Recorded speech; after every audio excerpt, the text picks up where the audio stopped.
Hello, my name is Andrew Alvarez. I'm Latino and I'm a conservative. Now, I know what most of my friends are going to say. You don't even speak Spanish, dude. True enough, I don't speak much Spanish at all. In fact, the only time my parents spoke Spanish around me was when they didn't want me to know what they were saying or when I was in trouble. Either way, I knew I had to leave the room as fast as I could. So, I've got enough requests and I've had enough people ask me about my stances on different issues, policies, and topics. I'll start with the Second Amendment.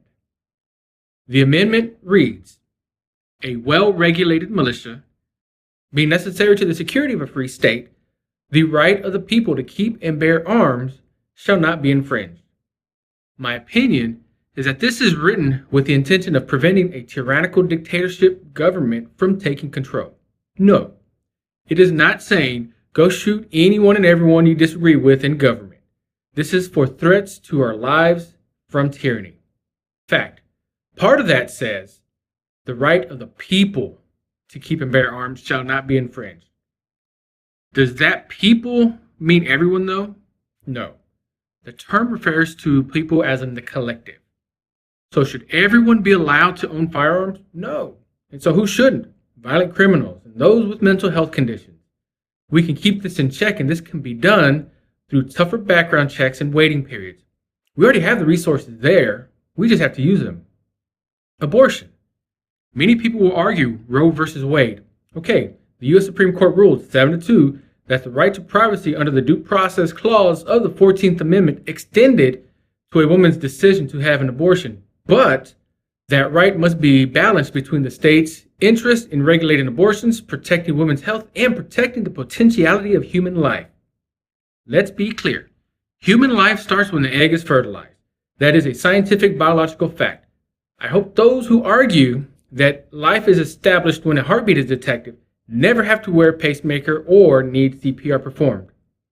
The my body, my right move, well, try using that excuse when you kill somebody because you made the choice to drink and drive.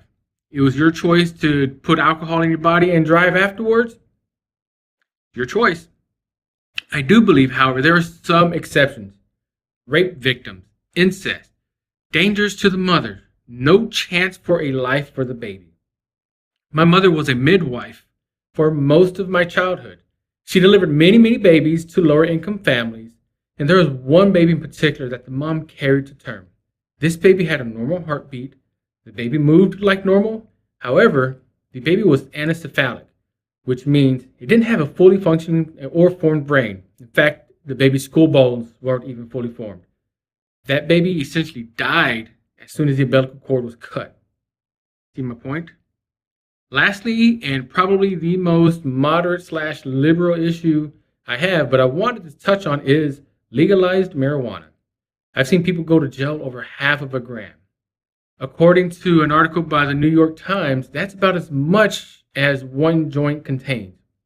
I've also seen cities of Houston make it so possession of small amounts equates to about as much as of a traffic ticket. Many states legalize it now. So this plant that I just saw that was grown wild in a park in my hometown in Victoria can put one person in jail. Another person, it can give them just a slap on the wrist. So what does marijuana actually do? Yes, it has an intoxicating effect to people. So does alcohol, so does tobacco, so does chocolate, so does sex. Need I go on? People also turn to marijuana when traditional medicine does not work. People with chronic pain from lupus or fibromyalgia, for example.